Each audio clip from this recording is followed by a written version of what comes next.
Hello, and welcome back to Muddy Mint. Today we're going to be talking about the 3 ways that you can simplify your soap making. And this applies whether you are a large batch soap maker or a small home soap maker, even if you are completely brand new. Now, these 3 concepts come from my new book, Minimalist Soapmaking, which is coming out on August 25th. You can pre-order it now, or you can wait until August 25th if you want to. But these ideas are, universal soap making ideas that I learned throughout my years of making soap.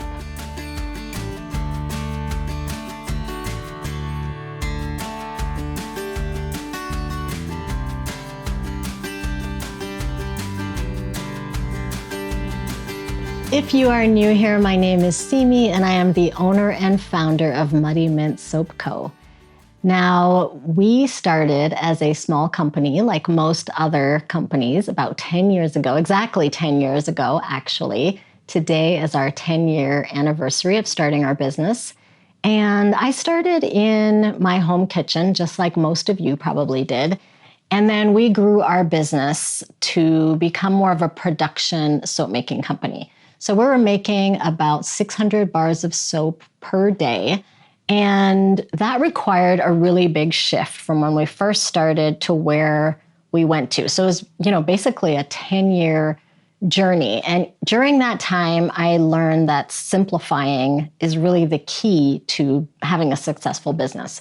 But in addition to that, when I came back home, because now I'm back home, I no longer own that production space, I realized that all of those things that I learned as a production soap maker really apply to home soap making. And when I say home soap making, I just mean anybody that's making soap on a smaller scale, whether you're just making it for your family or you have a small business at home, whatever it is that you're doing, these concepts are really important for any soap maker. And I wish that I had known this when I first started. And that's why I wrote this book, Minimalist Soapmaking, which basically takes these concepts and brings them to you kind of early on in your soap making journey, so that hopefully, if and when you decide to grow, that you can take those concepts with you. And all of those concepts from large batch soap making really scale very well to small batches. And I talk about this a little bit in my first book, The Natural Soap Making Handbook, when I talk about making your lye water solution ahead of time. If you've read my first book, you know that I like to create a 1-to-1 water to lye solution, which I call the lye water solution. Basically, it's the solution that you use to make soap that you mix into your oils, and that's what turns the oils into soap. And so if you have your solution ready ahead of time, it just makes things way easier. And so I talk about that concept in my first book, and I think it just really resonated with a lot of people because newer soap makers don't normally hear that, right? Like when you're a new soap maker, in most other books and videos that you see, people don't talk about master batching your lye water solution because it's considered a more advanced concept. And similarly, some of the things I talk about in this book and these 3, I'm looking over here because my notes are here, but my 3 tips for, simplifying your soap making, they all come from like a large batch mentality. Anyway, let's get right into it. The first tip is to use the same base recipe for all your soaps. And what I mean by base recipe is just the same batch of oils. Now, if you think about it, a lot of what you're doing when you're a brand new soap maker is you're following recipes that are online from books and things like that. And they all use different oil combinations. So some recipes might include a lot of oils, some might include just a few oils. But every time you make soap, you're using different oils and you're having to buy a whole bunch of different oils in order to follow that recipe. Now, as a more seasoned soap maker, you can look at a recipe and then just say, well, I'm not going to, use the mango butter in here. I'm going to use shea butter instead. And then you can change the recipe in a soap calculator and figure out the new lye amount. But when you're a brand new soap maker, that's really tricky to do, It's a lot to wrap your head around. And so what I recommend for new soap makers is to start by using the exact same recipe every single time, the same set of oils, because it'll help you get familiar with your soap batter. So when you use the same oils all the time, your batter is always going to feel the same. if you're making that soap without any scent or colorant or anything like that, assuming you're not adding extra ingredients. So if you're using the same base oils, and then, by the way, if you're using the same base oils, you're also using the exact same amount of lye water, which makes things way easier. So your numbers are always the same. Your batch size is going to be the same. The amount of lye and water that you use are always going to be the same. And so that reduces the chance of problems quite a lot. And what it does is it helps familiarize you with the process. It helps familiarize you with the batter that you're using. And you may want to go through a process first where you try and find a recipe that you really love. And in my book, I have 3 base recipes that you can try. One of them is an olive oil recipe. The other one is a shea butter recipe. And the third is a tallow recipe. And so if you try those 3 recipes, you can just pick your favorite and then just use that for the rest of the book or for all your recipes that you ever make if you want. Of course, experimenting with oils is part of the fun of soap making, but I really do think that when you're first starting to learn, it's really nice to play around with scent and color and design and not worry so much about your soap batter and how it's going to behave. Now, this idea of using a base recipe for all of your soaps is nothing new. A lot of people do it. Production soap makers do it all the time. And the reason is that when you make large volumes of soap, you don't want to be creating, a different base of oils for every single type of soap that you make. Typically, what you're doing is you have a drum with your entire recipe in there, and you're just pumping that oil out and you're mixing it with the lye water, and then your recipes or the scents that you offer to the public are going to be different in the additives that you include, whether you add oatmeal, goat milk, exfoliants, things like that, but also, of course, scent and color. And so your soaps are going to feel completely different, even though they have the exact same base. And I think that that's a hard thing to get around if you're somebody that really enjoys experimenting with the science of soap making and all the different oils. But I think if you're brand new, the part with the scent and the color and the exfoliants and all the additives, that's the fun part. If you have a really good base recipe to start with and you don't need to buy a whole bunch of extra oils and ingredients in order to make soap, it's just going to make things way easier. Not only does it save you money, it also will save you a ton of time, because what you can do if your oils are all the same is that you can batch your oils. And we'll get back to that in the 3rd tip. But the first tip is to use the same base recipe for all your soaps. This book uses the same base recipe for every single recipe in here. And I think it really works beautifully. And that's what we did in our business. And again, a lot of larger batch soap makers do it that way. So why not do it that way at home? I think it makes a lot of sense. Okay, the second tip is to use a curated list of ingredients. Now, what this means really is that you don't have a ton of ingredients. And obviously that's going to save you a lot of money. One of the things that it'll allow you to do is to buy in bulk. So for example, in this book, I use literally just 5 essential oils. The 5 essential oils that I use are readily available to me in my country. So you definitely want to take into account where you live and how much things cost. They're affordable. They have a 5% usage rate or higher, which means that you don't have to worry about how much you're going to use in your soap. You can easily blend everything together. You can mix and match, and you don't have to calculate usage rates or anything like that. This is great for beginners because that way you can just play and you don't have to worry about which essential oils have which kind of usage rate and that kind of stuff. So all of them have higher usage rates and they're all affordable, like I said, and they also don't accelerate your batter. So all the essential oils that I pick, the 5, they do not accelerate your batter. And so that's going to make a huge difference in how successful you are when you're making soap, because then you can just enjoy the process instead of worrying about your batter accelerating. And by the way, the essential oils you choose are very important. So since there's only 5 essential oils, I hope that you will invest in high quality essential oils. And what I mean by that is do not use essential oils from Amazon specifically, or any other supplier that doesn't include any information about their essential oils, where they came from, usage rates, things like that. So I would recommend Bulk Apothecary, New Directions Aromatics, and Brambleberry in the United States. Also Wholesale Supplies Plus.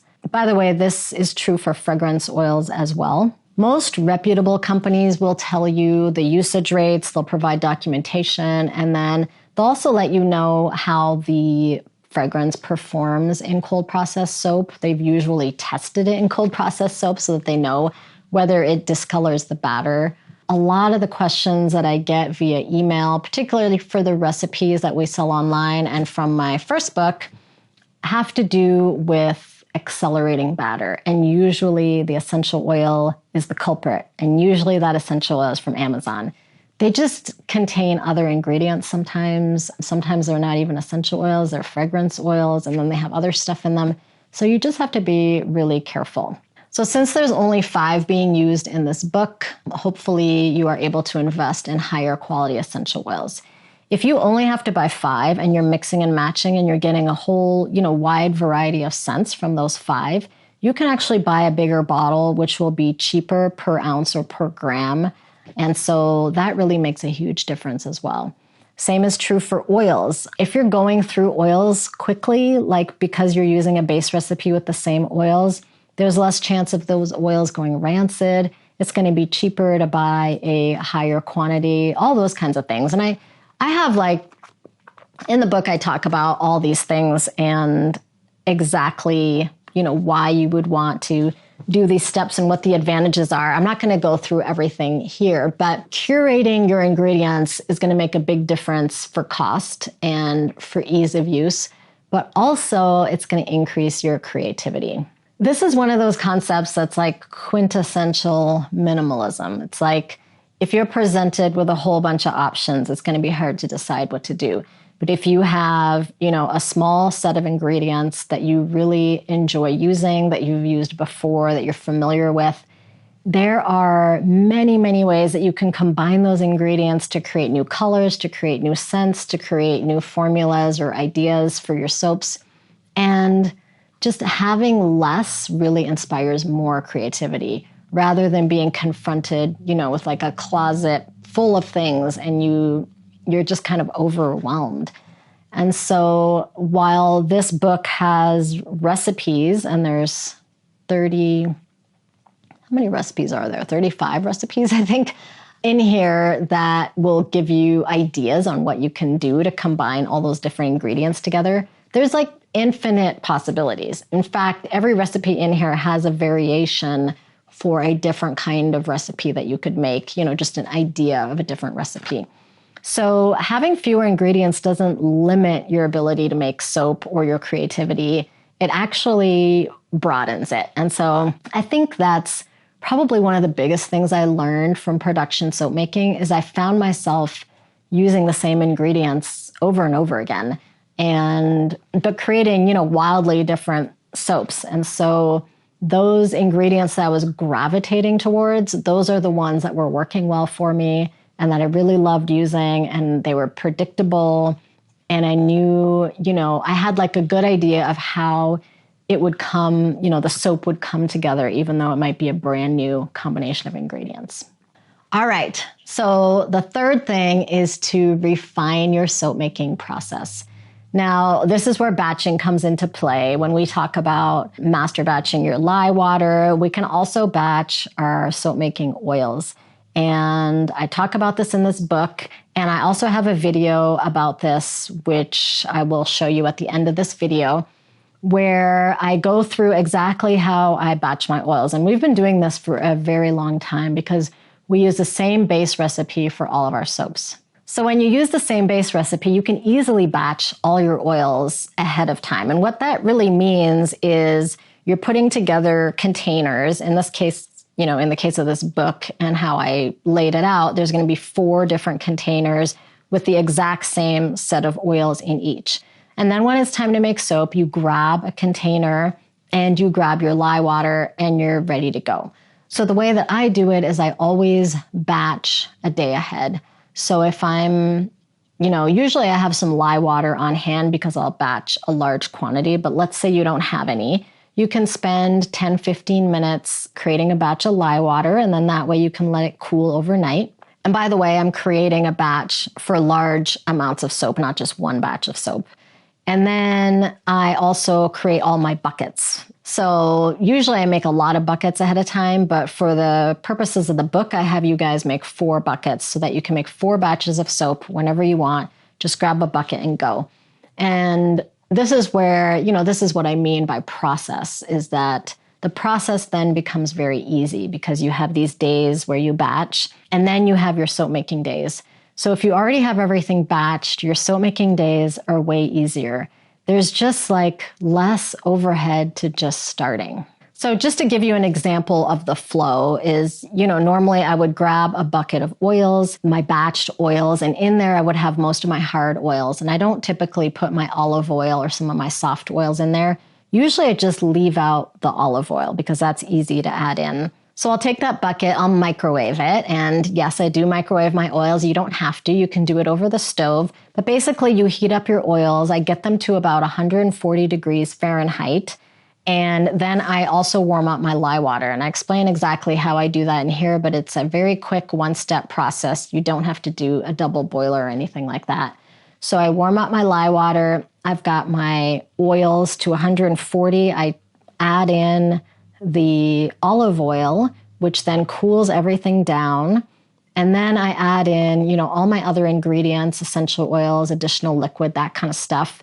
And by the time I've added all those things in, I'm down to about 100 degrees. And if you're using the same base recipe and the same amount of lye water every single time, this can become extremely predictable. So I believe that I was microwaving my oils for about 2 minutes, maybe 2.5 minutes. And then I was getting my olive oil ready. And by the way, this book talks a lot about oil infusions and how to infuse color into your oils. And so sometimes I was using colored oil for my batches, sometimes just plain olive oil. And so I got my olive oil ready, and then I got, my oils were hot out of the microwave. I literally just put them in with the olive oil, mix around, add goat milk, let's say, my essential oils, color, any additional color if I wanted to, and then just blend it all up, and everything is already at temperature. So with a little bit of practice, and I don't think it would really take that many times, maybe between 2 and 4 times of making soap, you'll get a feel for exactly how long you need to warm your oils up in order to hit that sweet spot where you have your oils and your lye water exactly at temperature. Again, this comes from large batch soap making. If you watch some of those videos where they make huge batches of soap, they have a drum that keeps the oil at exactly the right temperature. They have a lye water tank that keeps the lye water at exactly the right temperature. And sometimes they're mixing them directly into a container. They'll put the oil in, everything's on a scale, then they'll put the lye in, and then they just blend and start adding ingredients. And then the whole soap is done. And, usually it's a giant batch. They're pouring into a huge slab or, one of those bricks, and then the soap is ready to go. So that same concept can apply to your home soap making. So even if you just make soap at home for your family, think about how much easier it would be if your lye water was already made and your oils were already batched, and you come home from work and you can just grab a bucket and make soap in 10 minutes. I mean, it is honestly a huge game changer. I know that a lot of people who read my first book, The Natural Soap Making Handbook, told me that making lye water was a game changer. And this book just has like more game changing techniques in it, which I learned from production soap making. I realized that all of this stuff is sort of talked about more in the production soap making world, but people don't really talk about it to new soap makers. And so I really wanted to bring some of these concepts to you guys, anybody that's new, and also for anybody who's trying to grow their business and kind of struggling with how to do that. This concept applies for that as well, because in order to grow, you have to simplify. It's the only way to become a larger batch soap maker. All right, so to recap, use the same base recipe, minimize, curate your ingredient list, and also fine-tune your process. And if you do those three things, you will be able to greatly simplify your soap making. It'll be a lot less stressful, a lot more predictable, way more successful batches, and just, way more fun for you. Hopefully this video was helpful. If you're interested in my book, Minimalist Soap Making, then you can find it in most bookstores. And if you are interested in kind of getting a sneak peek on how to batch your soap making oils, definitely check out this video next. Thanks and have a great day.